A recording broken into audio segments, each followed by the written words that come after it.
அன்பார்ந்த என் இனிய நண்பர்களுக்கு வணக்கம். இன்று நீங்கள் கேட்கவிருப்பது அண்ணாதுரை அவர்களின் சிறுகதை ஆறுமுகம். சுகம் துக்கம் இரண்டும் வாழ்க்கை தேரின் இரு உருளைகள். கவலையை விடு, கடவுளை நம்பு, அவன் ஆணைப்படியே அனைத்தும் நடக்கும். அவனை தொழு, கஷ்டம் நீங்கும், சுகம் பிறக்கும். சஞ்சலப்பட்டு கூப்பிய கருத்துடன் நின்று குமருகிற நெஞ்சுக்கு ஆறுதல் தேடும் ஏழைக்கு வேதாந்தி கூறும் உபதேசம் இது. கடவுளின் முகத்திலே களிப்பு பிறந்தது.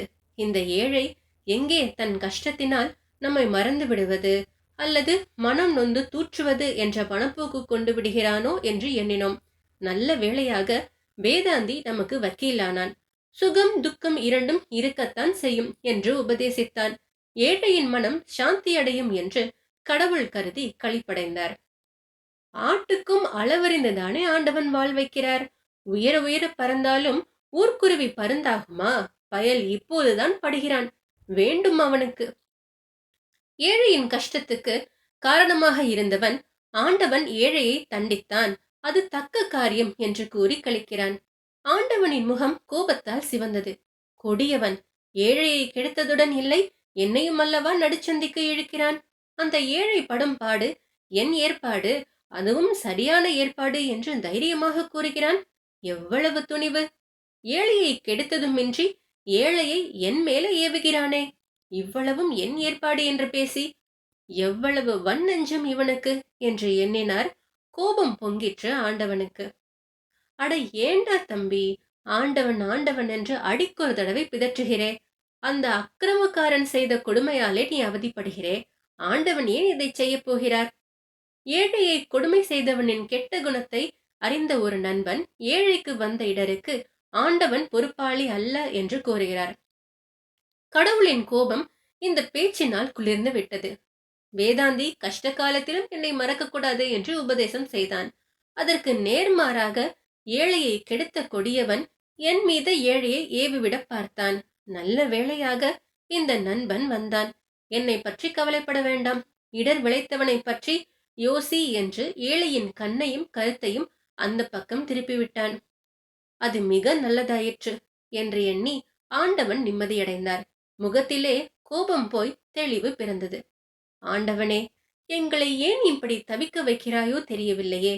அந்த பாவிக்கு பக்கத்துணையாகவா இருக்கிறாய்? நியாயமா? நாங்கள் என்ன குற்றம் செய்தோம்? தெய்வமே, இது அடுக்குமா என்று ஏழையின் மனைவி ஆண்டவனிடம் முறையிட்டு நீதி வழங்கும்படி கேட்கிறாள். ஆண்டவனின் கண்களிலே இருந்து அவரையும் அறியாமல் நீர் வழியலாயிற்று. இந்த அபலை என்னை நீதி வழங்கும்படி கேட்கிறாளே. அவள் படும் கஷ்டம் அக்கிரமக்காரனால் உண்டானது என்கிறாள். அது வரையிலே சந்தோஷந்தான். நான் தான் கொடுமைக்கு காரணம் என்று அம்மை குற்றம் சாட்டவில்லை. ஆனால் என் மீது உடந்தையாக இருக்கும் குற்றத்தை சுமத்துகிறார்களே, நான் என்ன செய்வேன்? என் கடமையை நான் செய்ய வேண்டும் என்று எனக்கு கவனமூட்டுகிறாள் அந்த காரிகை. முறையிடுகிறாள். தூற்றிவிடக்கூடாதா? கொல்லாமல் தெய்வத்தை நிந்தித்தாய், ஆகையால் உனக்கு அருள் பாலிக்க முடியாது. சாந்தி வருவித்துக் கொள்ளாமல் தெய்வத்தை நிந்தித்தாய் என்றாவது சொல்லி தப்பித்துக் கொள்ளலாமே. இந்த பெண்மணி தன் கஷ்டத்தை என்னிடம் முறையிட்டு அல்லவா நீதி வழங்கச் சொல்கிறாள். ஐயோ, அந்த கண்ணீருக்கு நான் சமாதானம் சொல்லியாக வேண்டுமே என்றெண்ணி நீர் தாரை தாரையாக பெருகிற்று. ஆண்டவனறிய நான் ஒன்றும் தவறு செய்யவில்லை. வீணாக என் மேல் சந்தேகப்பட வேண்டாம். அவன் பொய் பேசுகிறான். நான் அவன் சொத்தை அபகரிக்கவில்லை. சாட்சி உண்டா கேளுங்கள். என்னை அவமானப்படுத்த வேண்டாம். ஆண்டவன் சாட்சியாக நான் அந்த ஏழையின் சொத்தை அபகரிக்கவில்லை என்று ஏழையை கெடுத்தவன் அலறினான். ஏழையின் பக்கம் சிலர் சேர்ந்து கொண்டு அடித்து உதைத்து ஏழையிடமிருந்து அபகரித்த சொத்தை கொடுக்கும்படி வற்புறுத்தும் போது இந்த குரல் கேட்டதும் ஆண்டவன் கண்களை துடைத்துக் கொண்டார். முகத்திலே உறுதி பிறந்தது. ஊரார் நியாயம் கேட்க தொடங்கிவிட்டார்கள். ஏழையின் சார்பிலே பரிந்து பேசவும் ஆட்கள் உள்ளனர். இனி நமக்கு தொல்லை இல்லை என்று எண்ணினார். உறுதி காட்டும் முகத்துடன் நின்றார். ஏழையின் சொத்து திரும்ப கிடைத்த பிறகு அவன் களிப்புடன் காணப்பட்டான். எல்லாம் அவன் செயல் என்று கூறி நின்றான். அவனுக்கு உதவியாக வந்தவர்கள், அது சரியப்பா, அந்த கொடியவனிடமிருந்து உன்னை மீட்டோம் அல்லவா? அப்பப்பா, எவ்வளவு கடினமான காரியம் என்றனர். அநீதி நிலைக்குமா? ஆண்டவன் அக்கிரமக்காரனை விட்டு வைப்பானா என்றான் களிப்புடன் அந்த ஏழை. வேண்டியதை கொடுங்கள் என்றனர் உதவி புரிந்தோர். நான் தருவதா?